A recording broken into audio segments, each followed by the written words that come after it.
Welcome back, everyone. Today we're going to talk about the pre-approval process and proof of funds. When you do have a buyer, okay, make sure during your buyer's consult, because it is part of the buyer's consult, that you are asking if they have a pre-approval. And if not, they have to get pre-approved. And we have our lenders of choice, Chris Fink at Fifth Third, Sean Hadley at Cross Country Mortgage. There is nothing wrong with getting a second opinion or a third. Yes, they will pull credit. It will ding them slightly, but then it gets removed because they see it's just an interest in getting pre-approved. Okay? You're going to get buyers that say, I can't have my credit pulled 2-3 times. You will have it, but then it goes right back on for the second and third one.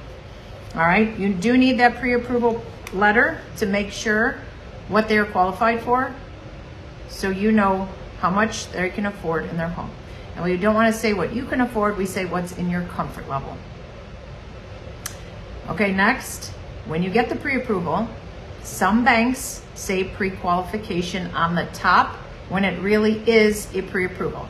So technically, first you get the pre-qual, then you get the pre-approval. But Fifth Third, for example, someone could be pre-approved and it says pre-qualification. So be sure to talk to the lender and confirm that this is a pre-approval letter. So if you're confused, let me repeat that.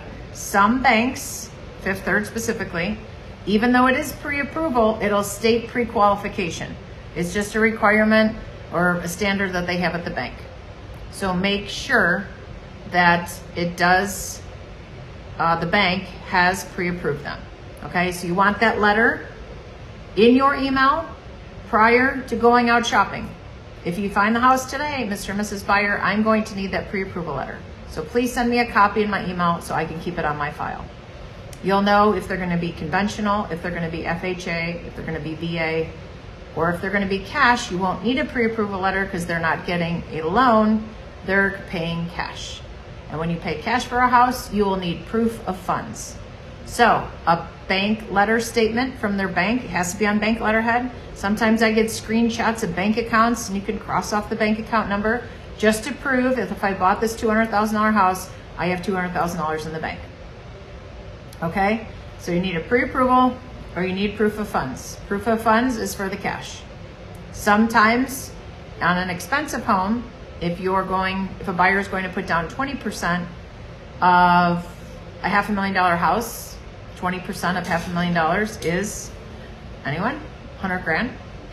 A seller may say, can you prove to me that they have that 100 grand in their bank account? Sometimes, not all the time, but it's rarely that it happens, but it may come up. So make sure in the pre-approval process, you have the pre-approval letter from the bank. Nothing wrong with calling the lender and talking to them saying, hi, I'm Colleen Miklas from the Colleen Miklas team here at Keller Williams.